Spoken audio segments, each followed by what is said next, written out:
سلام.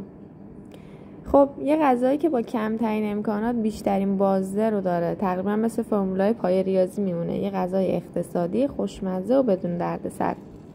در واقع پادشاه غذاهای ساده عدسی. عدس‌ها رو از قبل خیس کردم 2 ساعت. یه دونه پیاز درشت رو رنده درشت کردم. یه دونه سیب زمینی تقریبا ریز خوردش کردم و تمام.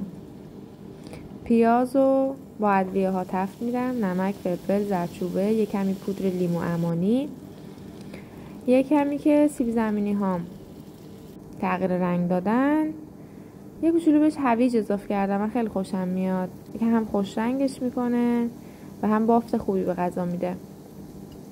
یه قاشق رب گوجه فرنگی تمام اضافه کردم به عدسی ها و رفت برای 1.5 ساعت پخت روی پیچ خیلی ملایم.